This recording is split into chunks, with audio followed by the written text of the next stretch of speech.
కొన్ని దేశాలకి తీవ్రవాదం వేరు, సైన్యం వేరు కాదు. తీవ్రవాదాన్ని సైన్యంగా, సైన్యాన్ని తీవ్రవాదంగా భావిస్తాయి. దానికి సజీవ సాక్ష్యం పాకిస్తాన్. పాకిస్తాన్లో సైన్యం వేరు, తీవ్రవాదులు వేరు కాదు. తీవ్రవాదులు చచ్చిపోతే సైన్యం వచ్చి శాల్యూట్లు చేస్తున్నది, పాకిస్తాన్ జెండాని తీవ్రవాది మీద కప్పుతోంది అంటే సైన్యంలో తీవ్రవాదులు కూడా వన్ ఆఫ్ ద దళం అక్కడ. అది స్పష్టంగా కనబడుతుంది. ఇలాంటి లక్షణాలు ఉన్నటువంటి దేశాలు దీన్ని సమర్థించుకుంటూ ఉంటుంటాయి. అందులో భాగం కొలంబియా. కొలంబియా అనేటటువంటిది కూడా ఒక గందరగోళపు దేశం. ఆ కొలంబియా దేశం తీవ్రవాదం వేరు, సైన్యం వేరు కాదు. అక్కడ తీవ్రవాదులే సైనికులు అయ్యారు, తీవ్రవాదమే ఆ తర్వాత దేశాన్ని పరిపాలించింది. కాబట్టి ఆ బుద్ధే ఉంది, ఆ జబ్బే ఉంది.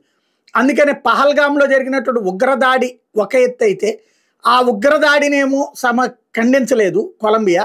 బట్ ఉగ్రదాడి తర్వాత మనం పాకిస్తాన్లో ఉన్నటువంటి ఉగ్రవాద శిబిరాల మీద దాడి చేశాం కదా, దాదాపు 100 మంది చచ్చిపోయారు కదా, వాళ్ళకి సంతాపం ప్రకటించింది. దాన్ని శశి థరూర్ నాయకత్వంలో వెళ్ళినటువంటి ఎంపీల బృందం కొలంబియాలో పర్యటిస్తున్నటువంటి సందర్భంలో శశి థరూర్ కొలంబియా గడ్డ మీద కొలంబియా ప్రభుత్వానికి ఘాటైనటువంటి క్లాస్ పీకాడు. తీవ్రవాదం ఏంటో, సైన్యం ఏంటో, ప్రజలేంటో తేడా తెలియకపోతే రాజధర్మం పాటించినట్టు కాదు, నైతికత పాటించినట్టు కాదు అంటూ కొలంబియా సర్కార్కి క్లాస్ పీకాడు.